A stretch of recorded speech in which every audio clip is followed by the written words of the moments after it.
Ever felt your vision blur, your muscles twitch, or your head fill with pressure, only to wonder, what on earth is happening to me? Well, you're not alone. Many people dealing with high anxiety experience strange and varied physical sensations. In this video, I'm going to explain why these occur and why they're almost certainly nothing to worry about.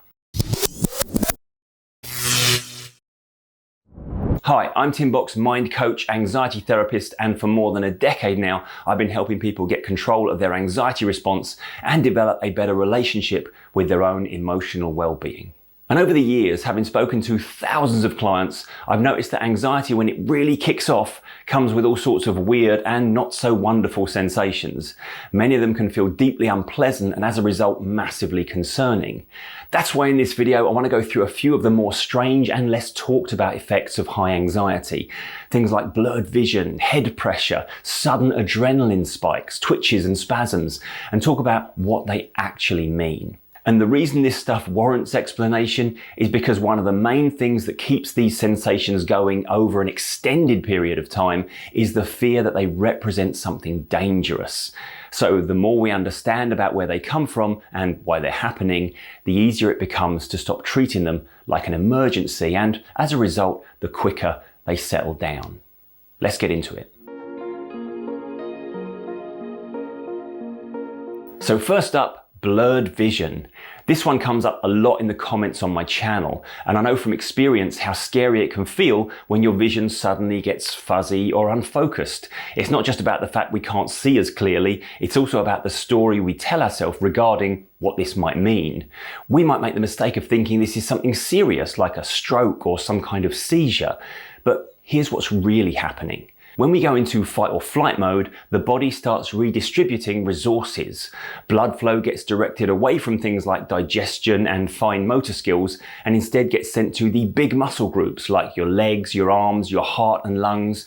This is also so we can protect our vulnerable areas and get ready for immediate life-saving activity.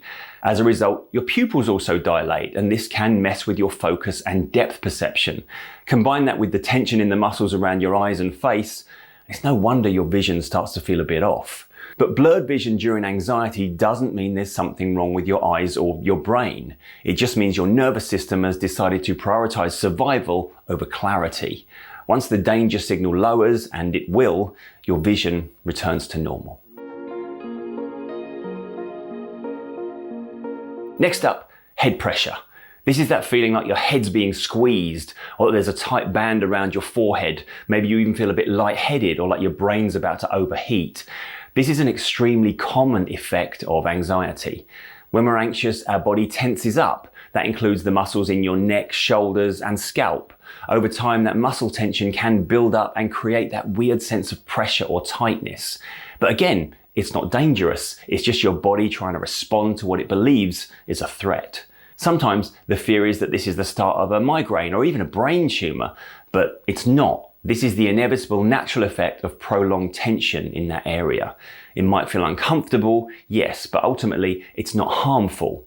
The best remedy in these instances is to do nothing. Stop fighting it, let your body wind down. It's often just the perceived threat from this particular sensation that perpetuates the stress response.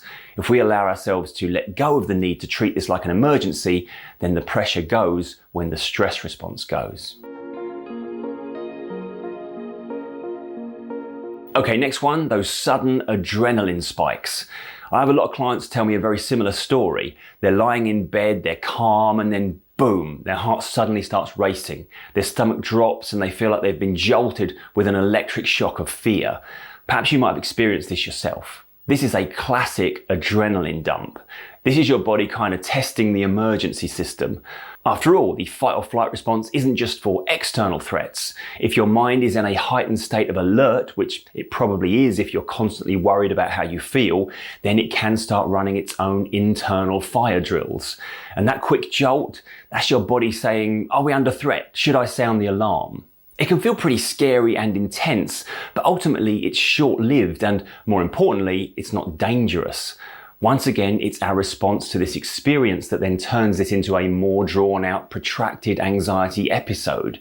We kind of react to the fact our body is asking this question as if that in itself is a sign that there really is a problem. However, once we understand that this is a natural system check, as it were, and not part of some malfunctioning mental or physical response, then we can simply observe this happening and let it pass without adding to those sensations. Once your mind learns there's nothing to respond to, and the more you remind it of this by not reacting, the less it needs to keep testing the system. Now let's talk about those muscle twitches and spasms. In my personal experience, these can feel like the strangest of the whole list. You're sitting still and your arm jumps, your eye twitches, your leg spasms randomly. Naturally, your mind starts to ask the question, am I losing control of my body? But here's the thing, your nervous system is probably just overloaded right now. When we're in a stress state, our muscles are holding tension constantly, often without us even realizing it. This means that when they do get a moment to relax, they can fire off a quick little twitch or spasm. Think of it more like a minor misfire as the system resets. Maybe even treat it like a little signal to give yourself some space and time away from your stressors to deliberately allow your muscles to relax and release any stored tension. Most importantly, understand that this is not a neurological issue. It's not a sign of something degenerative or chronic.